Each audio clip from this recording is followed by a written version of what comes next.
The term Holocaust is originally derived from the Greek word holocauston, which means burnt offering. However, this term has shifted meanings and is now a catch-all term to refer to the horrors that occurred in Europe during World War II. According to the historians Newick and Nicosia in their book The Columbia Guide of the Holocaust, this extermination initially focused on Jews. The Nazis later included those they considered inferior, including the Roma, the disabled and mentally ill, political dissenters, some Slavic people, and the LGBTQ+ community. It is important for us to learn and understand what really happened during this part of history, as it shows us how dangerous and terrible prejudice, racial bias, and inequality is. Anti-Semitism was and still is an issue that needs to be discussed by everybody, as it is commonly undermined and ignored by many. Scholar and historian Jeremy Black wrote, Christian anti-Semitism was downplayed after World War II due to the focus on Nazi perpetrators, and also as an aspect of the post-war attempt to normalize Western Europe and thus create a new historical narrative to match the new prospectus. This quote further proves how lack of historical accuracy and knowledge made it possible for people to completely ignore the issue of anti-Semitism and the religious and racial issues that led and persisted throughout the Holocaust. Racism drove the very fundamental ideologies of the Holocaust and German Nazism. Adolf Hitler, who was the dictator of Germany from 1933 through 1945, seemed to be obsessed with the concept of a superior race. This race was called the Aryan race. The Aryan race was invented to create a us-them dichotomy, which later led to the mass genocide of people who did not fit into said race. Nazi Germany was very clear that Aryans were people of pure German blood. Hitler used the term Aryan to make it easy for him to exclude specific people who he deemed unpure. What was made very clear by Hitler was that the Aryan race was the opposite of Jew. This type of ideology led to Nazi Germany being quite self-aware of its national image, and also led to the growth of nationalism within Germany. All of these things led to an even harsher treatment towards the Jewish people. Widespread support for the extermination of all Jewish people was very prominent during Hitler's reign, and would later foreshadow the prominence of extermination camps and concentration camps. Some of these camps were even designed just to be used as facilities for killing. Originally, concentration camps were planned to be used as detention centers for people Nazis wanted to incarcerate. With the creation of the first concentration camp Dachau in 1933, came many more in the forthcoming years. By the early 1940s, many of these camps were equipped with gas chambers and crematoria. Anti-Semitism has existed for centuries, though it intensified in Germany after World War I. Many Germans didn't think that the German army lost the war militarily, but rather that they were betrayed by the people at the home front, particularly Jews in what is called the stab in the back myth. This myth was essential to the Nazi Party's rise to power, as it scapegoated Jews and was used to amplify German nationalism. The Holocaust occurred in discrete steps, first with the political opposition to Nazism, including communists and liberals. They opened the first concentration camp Dachau in March 1933, and it was initially used to re-educate criminals and those disinclined to work.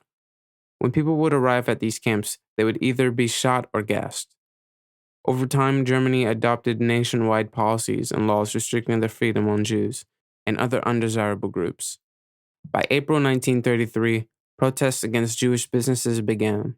Later, laws prevented Jews from working certain careers, leading to the expulsion of Jewish civil workers, lawyers, professors, and physicians. Jewish businesses were forcibly closed or sold to Germans, and Jewish authors and artists were forcibly removed or excluded from exhibitions, galleries, performances, and publications. In September 1935, the Reich Citizenship Law and the Law for the Protection of German Blood and German Honor, together known as the Nuremberg Laws, were passed.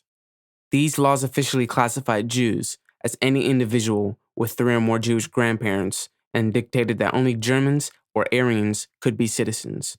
The restrictions led to the immigration of Jews from Germany and other German-occupied nations. On top of these things, the opportunities for Jewish people to immigrate to avoid these laws were limited until the concept of forced immigration was enforced in 1938. Views such as these led to incidents such as the Kristallnacht, or Night of the Broken Glass. The Night of the Broken Glass occurred November 9th through the 10th, 1938. It was ordered by Hitler and consisted of synagogues and Jewish homes and businesses being attacked and destroyed.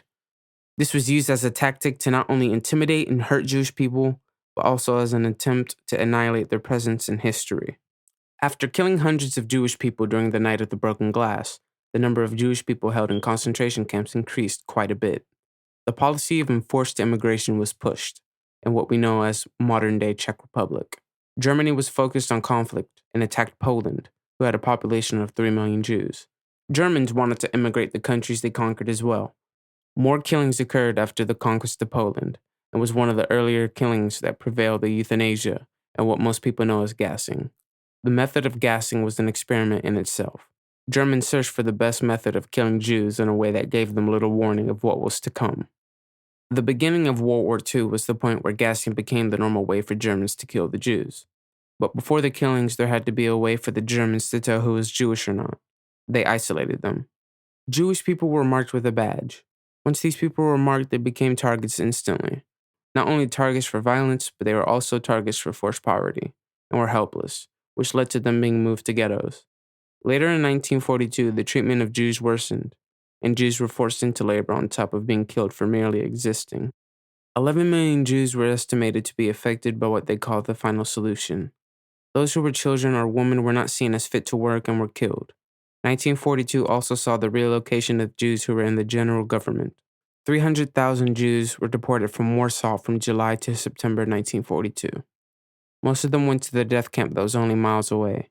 The killings in Auschwitz were created in a way to prevent Jewish children being born. Jeremy Black writes, "Nearly 1.5 million Jews under 14 were killed in the Holocaust. It is the accounts of the slaughter of children that are most affecting. Conversely, non-Jewish German women were encouraged to have babies. This policy was linked to domestic policies, with a healthier race understood in explicitly racial terms. To add to this, things even went to lengths that were unheard of, using doctors to murder and conduct experiments on Jewish children, the most famous being the Auschwitz twin experiments. German troops continued to rain terror upon the Jewish population. These events led to the eventual flattening of Jewish ghettos. The resisting Jewish population was suppressed, and many of them were burnt alive in their hideouts. The few that survived were sent to their deaths in different camps. While some revolted, most Jews were forced to settle in harsh conditions and had very few options that avoided death in the long run.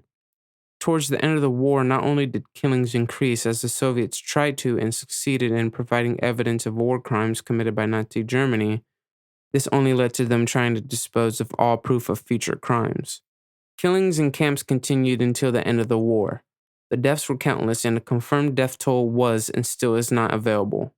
The amount of people who died from exhaustion, hunger, and sickness combined is too unclear. It is estimated that in Auschwitz alone, 4 million people died, people of different nationalities included. It is said that over 6 million Jews died during World War II. While analyzing the multiple different angles of the Holocaust, it can be helpful to think about the different theories and ideas many different philosophers and sociologists have hypothesized. For example, theories made by Charles Tilly can be brought to light when discussing the Holocaust, specifically the theory stating, war is a fundamental strategy of state-making and that states and state agents are often the primary perpetrators of violence. One can relate the actions made by the soldiers of Nazi Germany to the Rwandans who wrongly murdered the Tutsi. The Hutus believed that removing the Tutsi would allow for them to live a much better life, as did the Germans with the Jewish. Not only are they both examples of coordinated destruction, which Tilly explains as persons or organizations that specialize in the deployment of coercive means, which undertake a program of damage to persons and or objects, but both are also examples of boundaries set by other forces, the government being said enforcer. Ultimately, one of the major products of World War II was the establishment of Israel as an independent nation that serves as a safe haven for Jews. Another aspect to take into consideration is the theories made by Chris Hedges. Hedges mentions the potency of myth within his book, War is a Force That Gives Us Meaning. He wrote, "Myths allow us to make sense of mayhem and violent death. The lies and myths of Aryan supremacy, crafted by Hitler and other Nazi forces during his reign, contributed to the acceptance and even justification of extreme violence enacted against Jews and other target groups by Nazi and Nazi-sympathizing citizens. As myths can create self-meaning, it can also create meaning and reasoning for hatred and prejudice. While World War II ended several decades ago, many of the ideas and myths created by Hitler exist to this day and are used as justification for anti-Semitism. Just as Hedges described, the destruction of culture plays a crucial role in the solidification of a wartime narrative. When the visible and tangible symbols of one's past are destroyed or denied, the past can be recreated to fit the myth. As mentioned before, Germany made multiple attempts to erase Jews from German and more largely European history. Germans were often resettled onto land forcibly taken from Jews. Hitler's goal was to expand the space available for the German people, encourage German shops and other establishments to be made in place of Jewish ones. One of the major misconceptions regarding the Holocaust is that the Jewish people passively accepted their fate and were led like sheep to the slaughter. While it's important to recognize that many of the Jewish peoples that lost their lives during this time were largely powerless to prevent their eventual fate, either due to restricted opportunities to flee or resist, it is also important to acknowledge the fact that powerlessness is not the same as being passive. Many Jewish people and Gentiles sympathetic to the cause participated in passive and/or violent resistance.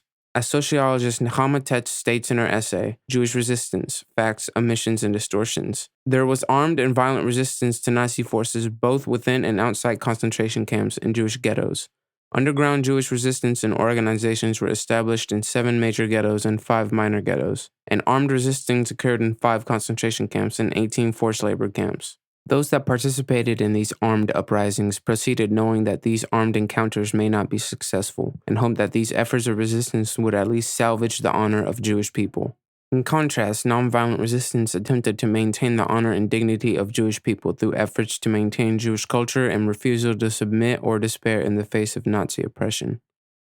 The Israeli historian Yehuda Bauer explains that despite German laws restricting the education and religious freedom of Polish Jews, many ghettos formed illegal schools and illegally gathered for prayers. In addition, some ghettos organized lectures, theatrical performances, and contests, and established libraries and educational institutions in defiance of Nazi restrictions and raised community morale. Change only occurs after historical events and memories are no longer changed by those who believe in the myth. Hedges writes, there probably can never be a full recovery of memory, but in order to escape the miasma of war, there must be some partial rehabilitation, some recognition of the denial and perversion, some new aid given to speak that lays bare the myth as fantasy and the cause as bankrupt. The whole truth may finally be too hard to utter, but the process of healing only begins when we are able to at least acknowledge the tragedy and accept our share of the blame. It is important that the different generations of not only German youth but international youth learn about the Holocaust and the cause of it. Germany has worked towards taking responsibility for the events that occurred during the Holocaust by paying reparations to Holocaust survivors in Israel. Sites such as Auschwitz have been memorialized and are now museums that detail the suffering endured there and maintain the memory of many who lost their lives there. Germany has also contributed millions of euros towards different Jewish memorials, which help keep the history of the Holocaust accurate and alive. Ultimately, it is our collective responsibility to not only maintain the accurate record of historical events that occurred and listen to the experiences of Holocaust survivors, but to also maintain the history of the Holocaust in order to prevent further genocide from occurring.